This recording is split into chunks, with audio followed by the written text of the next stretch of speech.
ورحمة الله وبركاته. وعليكم السلام ورحمة الله وبركاته. يا ربي بالمصطفى بلغ مقاصدنا واغفر لنا ما مضى يا واسع الكرم.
والصحابة أجمعين والعلماء العاملين ثم الأرواح آبائنا وأمهاتنا وأجدادنا وجداتنا ومشايخنا ومعلمين في الدين ولجميع المسلمين والمسلمات والمؤمنين والمؤمنات سيدنا شيخنا وربي أرواحنا الحبيب عبد الرحمن بن أحمد السلافي شيخنا وربي أرواحنا الحبيب علي بن الحبيب عبد الرحمن السلافي شيخنا مربي أرواحنا كهدي دير الدين بن كهدي الخير وإلا روح مؤلف هذا الكتاب الشيخ زين الدين عبد العزيز المليبري الشافعي وأصولهم وفروعهم أن الله يتغشاهم بالرحمة والمغفرة أن الله يغفر لهم ويرحمهم ويعلي درجاتهم بالجنة ويعيد علينا من بركاتهم وأسرارهم وعنوانهم وعلومهم ونفحاتهم وكراماتهم وإمدادهم في الدين والدنيا والآخرة. الفاتحة على هذه النية وعلى كل نية صالحة جالبة لكل خير نافعة لكل شر وإلى حضرة النبي محمد صلى الله عليه وآله وصحبه وسلم. الفاتحة. أعوذ بالله من الشيطان الرجيم. بسم الله الرحمن الرحيم. الحمد لله رب العالمين الرحمن الرحيم مالك يوم الدين إياك نعبد وإياك نستعين اهدنا الصراط المستقيم صراط الذين أنعمت عليهم غير المغضوب عليهم ولا الضالين آمين. اللهم صل وسلم على سيدنا محمد الفاتح لما أغلق الخاتم لما سبق الناصر الحق بالحق والهادي إلى صراطك المستقيم وعلى آله وصحبه حق قدره ومقداره العظيم. اللهم أخرجنا من ظلمات الوهم وأكرمنا بنور الفهم وافتح علينا بمعرفة العلم وحسن أخلاقنا بالعلم وسهل لنا أبواب فضلك وانشر علينا من خزائن رحمتك يا أرحم الراحمين. بسم الله الرحمن الرحيم. وركوع من هناء قدر بلوغ راحتيه ركبتيه واعتدال بعود ببدء وسجود مرتين بوضع بعد الجبهة مكشوفا إن أمكن على غير محمول يتحرك بحركته والركبتين وضرب الكفين وأصابع القدمين. ويجب أن ينال مسجده ثقل رأسه ويرتفع أسافله على أعاليه وجلوس بينهما ولا يطوله ولا الاعتدال وطمأنينة فيها. الله أعلم بالصواب. بسم الله الرحمن الرحيم. الحمد لله رب العالمين والصلاة والسلام على أشرف الأنبياء والمرسلين وعلى آله وصحبه أجمعين. قال الشيخ الإمام المؤلف رحمه الله على من نفع به بركات علومه وبكم في الدارين آمين. قال رضي الله تعالى عنه بسم الله الرحمن الرحيم وركوع. Dan rukun sholat yang kelima adalah rukuk. Dasarnya firman Allah Subhanahu wa taala, ya ayyuhalladzina amanu ruk'u. Makanya kita wajib untuk melakukan rukuk. Nah, rukuk ini bagaimana caranya dalam hukum agama? Wa yatahaqqaqu ruku'u bin hina'in. Dan terwujud ruku ini dengan membungkuk. Paling kurang dengan cara seseorang membungkukkan badan yang balagha rahataihi rukbataihi, yang kedua telapak tangannya itu menyampaikan kepada dua lututnya. Jadi paling kurang ruku yang kita kerjain, kita punya badan membungkuk, kemudian telapak tangan memegang kepada dua dengkul kita, itu paling kurang. Nanti ada yang paling sempurnanya, ini sunnah, tapi yang rukun, yang wajib adalah paling penting kita membungkuk, kemudian kedua telapak tangan kita memegang kedua dengkul kita, itu paling penting tuh, yang menjadi pokok. Nah, sementara bila kita ingin mendapatkan pahala sunnah, yang paling sempurna adalah bagaimana? Annahu taswiyatu zuhrin wa unuqin wa akhdhu rukbatayhi bikaffaihi. Kalau pengen yang paling sempurna adalah kita ratakan punggung dengan leher. Kan tadi paling kurang ruku, menggugurkan kewajiban rukun tadi, kita membungkuk, kemudian telapak tangan kita memegang kedua dengkul, itu paling kurang.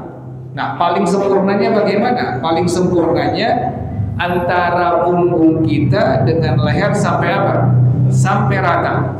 Kemudian telapak tangan kita memegang secara maksimal kedua dengkul kita. Kalau tadi asal nempel aja kedua telapak tangan kita ke dengkul, sudah sah ruku kita. Yang penting membungkuk, kemudian kedua telapak tangan kita sampai megang apa? Kedua dengkul, itu paling kurang untuk menggugurkan kewajiban atau rukun. Sementara yang sunnahnya, yang paling sempurnanya tadi punggung kita sejajar dengan leher. Ini susah ini. Kemudian kedua telapak tangan kita pegang apa? Kedua dengkul kita. Jangan lupa, sholat kita kaki dari awal kanan dan kiri disunnahkan untuk menghadap ke arah kiblat. Ingatin nih, poin paling utama. Sekalipun sunnah jangan diabaikan. Jadi waktu kita berdiri, kaki kita dua-duanya kanan dan kiri disunnahkan untuk dihadapkan kepada ke arah kiblat seperti ini. Kan orang seringnya kaki yang kanan miring ke sebelah kanan, kaki yang kiri miring ke sebelah kiri. Memang tidak apa-apa, tapi ini orang sudah meninggalkan pahala apa? Pahala sunnah. Nah, kita yang sudah mengerti, yang sudah tahu, kejar itu pahala sunnah. Dengan cara bagaimana? Tadi kaki kanan kita dengan kaki kiri kita, kedua-duanya ambil pahala sunnahnya, kita hadapkan ke arah kiblat seperti ini. Bagaimana hukumnya bila ada orang yang sholatnya kaki yang kanan miring ke sebelah kanan, kaki yang kiri miring ke sebelah kiri? Sah sholatnya, tapi dia meninggalkan kerjaan sunnah. Makanya kita yang sudah mengerti, sudah mengetahui, ambil tadi pahala sunnah tersebut.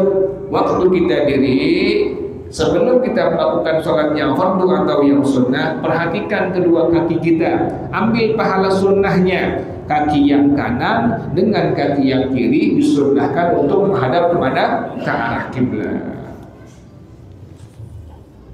Jadi sekalipun gak batal, tapi sayang nggak dapat pahala apa? Pahala sunnah. Jadi sunnahnya kaki yang kanan dengan yang kiri sunnah dihadapkan ke arah kiblat. Jelas ya? Kemudian wasadisuha i'tidadun. Rukun sholat yang keenam adalah i'tidal. Bagaimana i'tidal ini pada hukum agama? Wa syar'an yatahaqqaqu bi'audin ba'dar ruku'i li bada'in bi an ya'uda lima kana alaihi qabla ruku'ihi min qiyamin aw qu'udin. Secara hukum agama terwujud i'tidal ini dengan seseorang kembali kepada kerjaan yang sebelum dia ruku dari berdiri atau duduk. Makanya di antara para ulama ada yang mengatakan, kita kan sebelum ruku tangan kita sedekap atau diulurkan. Sebelum kita ruku tangan kita disedekapkan atau diulurkan.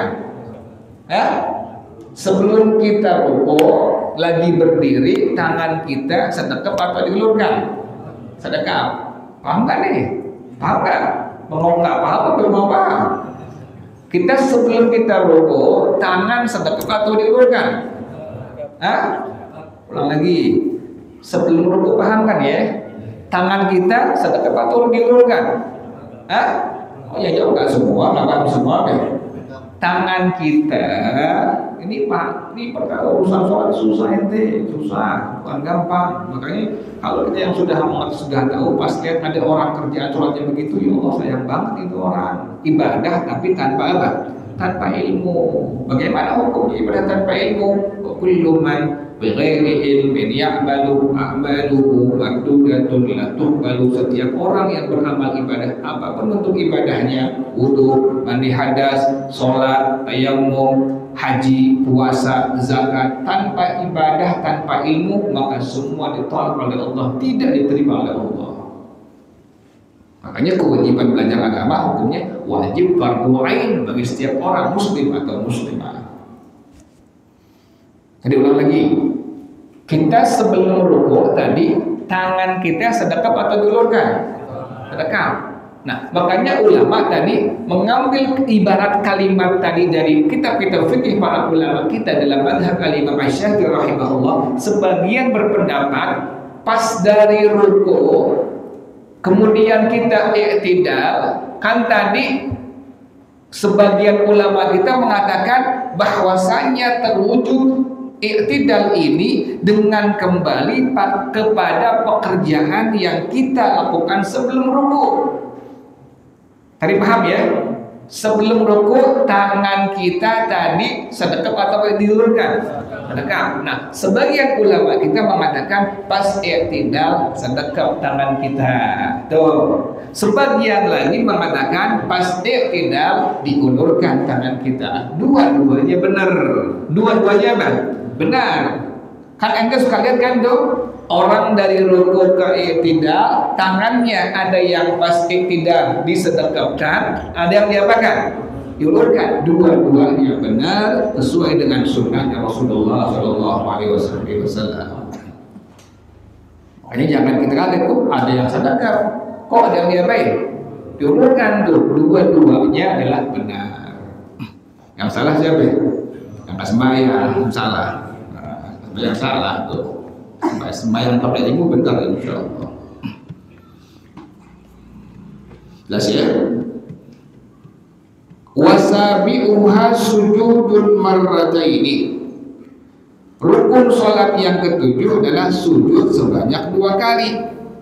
Kok lain sendiri ini sujud diulang sebanyak 2 kali, sementara untuk urusan rukun yang lain cuma berapa kali? Sekali semua, ruku sekali, i'tidal sekali, tapi yang urusan sujud sampai diulang 2 kali. Nah ini bagaimana hikmah dari diulangnya sujud sebanyak 2 kali? Maka para ulama kita mengatakan hikmatu takraris sujudi duna ruku'i ma taqaddama dzikruhu min ziyadati tawadhu'i biwad'il jabhati ala mawadhi'il aqdamil mujibi liqabuli du'ai. Diulang-ulangnya sujud hikmahnya adalah biar kita tambah merendahkan diri di hadapan Allah, agar kita tujuannya lebih tambah apa? merendahkan diri di hadapan Allah Subhanahu wa taala dengan meletakkan jidat kita di tempat kaki kita, yang ini merupakan tempat dikabulnya, diijabahnya doa seorang hamba oleh Allah Subhanahu wa taala. Makanya paling dekat keadaan hamba kepada Allah adalah pada waktu apa? Pada waktu sujud. Kita waktu sujud perbanyak doa kepada Allah, bukan yang terakhir saja.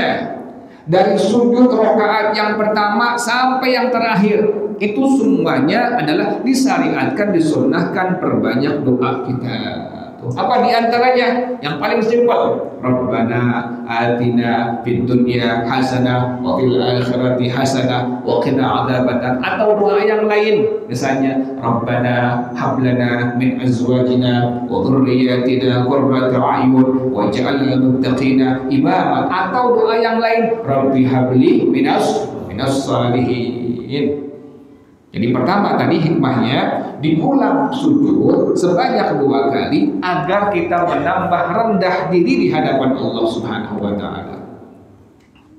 Yang kedua adalah waqila huwa ta'abbudiyun la yutlabu fihi al-ma'na. Ta'abbudi. Udah enggak usah dipikirin. Itu pengertian gampang ta'abbudi. Kalau ta'abbudi adalah sesuatu yang sudah tidak usah dipikirkan karena ini langsung perintah dari Allah Subhanahu wa taala. Contoh, kita wudu, pas kita kentut, berarti kan wudu kita apa? Batal nggak tuh? Batal. Yang keluar angin pantat apa muka? Yang keluar angin pantat apa muka kita? Yang dibasuh apa? Ini gimana urusannya? Itu namanya ta'abbudi, namanya itu. Apa namanya itu? Ta'abbudi. Urusannya ini perintah Allah. Jangan suka diakal-akalin. Kalau pakai akal-akalin, nanti pada akhirnya yang dibasuh mana? Pantat. Jangan bukain yang dibasuh tuh.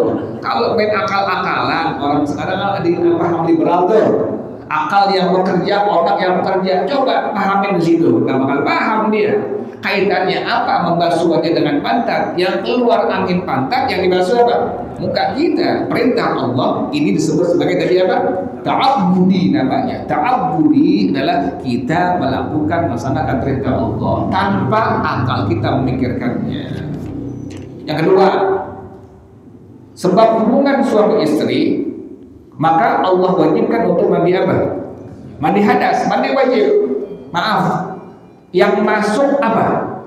Kemaluan suami kepada kemaluan istri. Yang dimandiin mana? Semua. Kan kalau main akal-akalan, apa yang dimandiin? Kemaluan doang. Jangan semua orang kemaluan doang yang masuk, kenapa semua dimandiin? Kan begitu. Ini disebut sebagai apa tuh? Ta'abbudi namanya. Urusannya kita laksanakan perintah Allah tanpa diakal-akalin. Jelas ya? Jadi sama, sujud 2 kali kata para ulama, ta'abbudi, udah nggak usah diapain, nggak usah diakal-akali, ikuti saja perintah Allah Subhanahu wa taala. Karena agama semua tidak mesti bisa dilogikakan. Agama, ajarannya Rasulullah SAW tidak semua bisa dilogikakan. Cukup iman kita yang mengatakan amantu billahi wa bi rasulih. Jelas ya? Jadi kenapa sampai diulang tadi? Yang pertama, agar kita menambah tadi apa? Rendah diri di hadapan Allah Subhanahu wa taala. Yang kedua, sujud adalah perkara ta'abbudi, perkara ibadah, perintah Allah kita kerjakan tanpa dipikirkan oleh akal kita.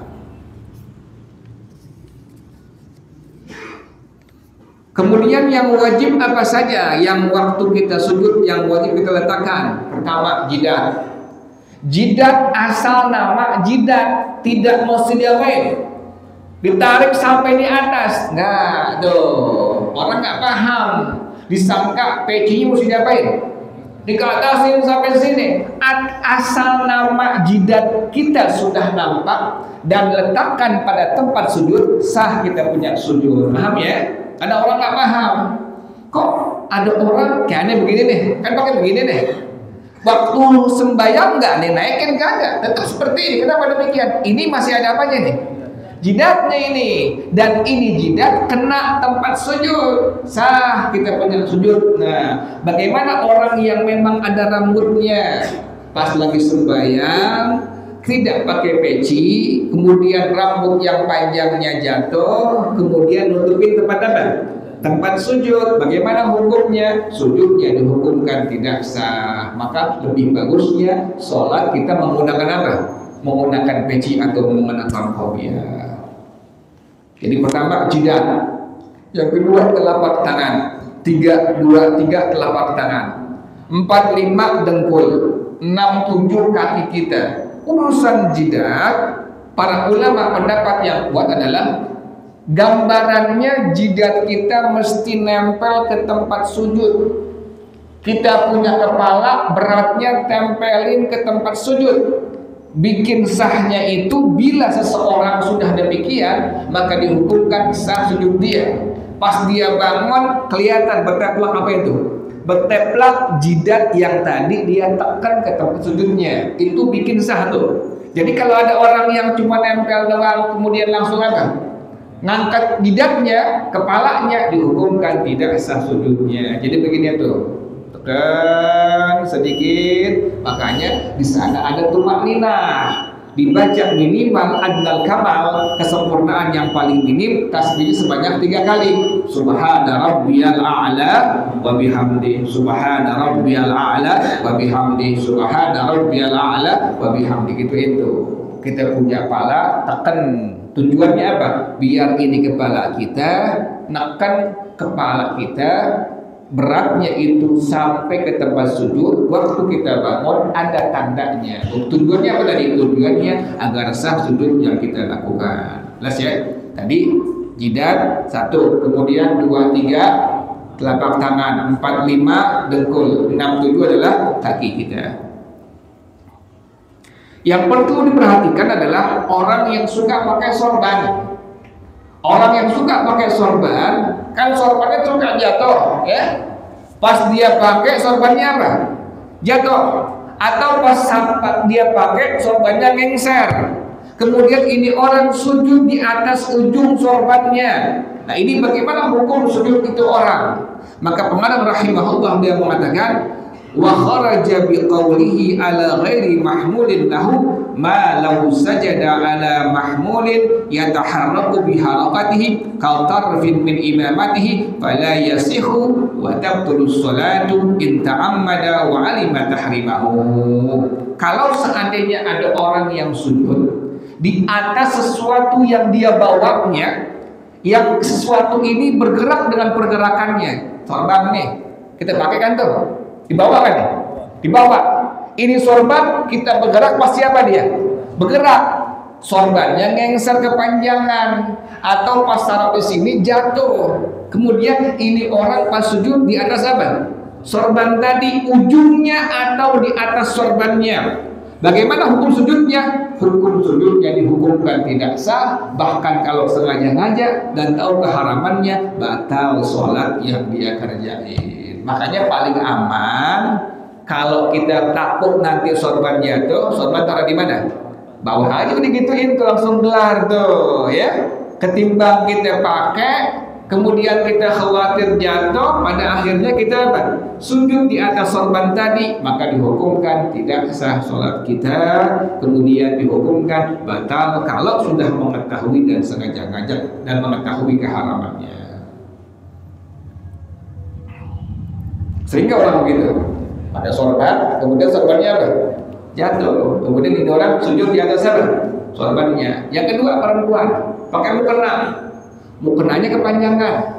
Kemudian pas lagi sujud mukenanya yang dia pakai ada di tempat apa? Sujudnya. Ini perempuan sujud di atas ujung mukenanya, maka dihukumkan sujud ini perempuan dihukumkan tidak sah. Kalau sudah dia mengetahui keharamannya dan sengaja ngajak, batal sholat yang dia kerjain. Ya kan agak susah sholat ini kerjain itu. Kalau benar-benar pakai apa? Pakai ilmu. Jelas ya. Jadi yang wajib tadi pertama jidat, 2 3 telapak tangan, kemudian 4 5 dengkul, kemudian 6 7 tadi adalah kaki kita. wallahu a'lam bissawab. Al-Fatihah. A'udzu billahi minasyaitonir rajim. Bismillahirrahmanirrahim. Alhamdulillahirabbil alamin arrahmanir rahim maliki yaumiddin. Iyyaka na'budu wa iyyaka nasta'in. Ihdinas siratal mustaqim. Siratal ladzina an'amta 'alaihim ghairil maghdubi 'alaihim waladdallin. Amin ya rabbana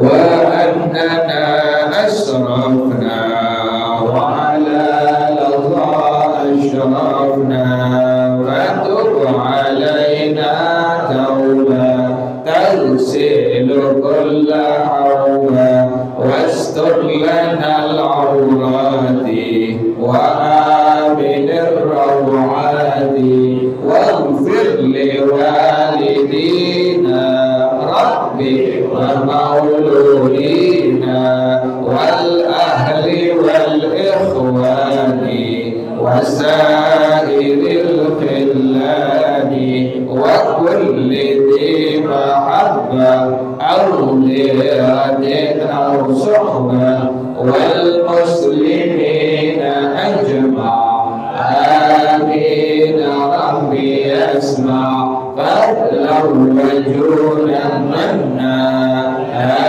باكتساب منا بالمصطفى الرسول نحظى بكل سول صلى وسلم ربي عليه مد الحب والآل والأصحاب عداد دس الصحب والحمد لله في البدء والتناهي. Baca bersama-sama subhanakallahumma wa bihamdika asyhadu an la ilaha illa anta astaghfiruka wa atubu ilaik. Alhamdulillah ala ni'amillah, alhamdulillah ala barakatillah, alhamdulillah hamdan yuwafi ni'amahu wa yukafi'u mazida, walhamdulillahi rabbil alamin. Ya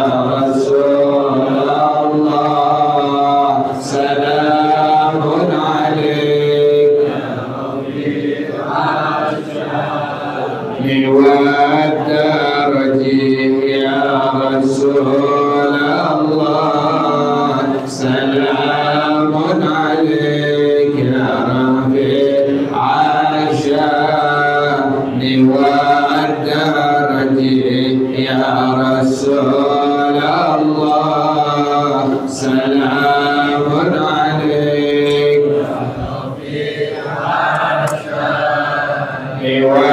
والدرج. اللهم صل وسلم وبارك عليه وعلى آله. السلام عليكم ورحمة الله وبركاته.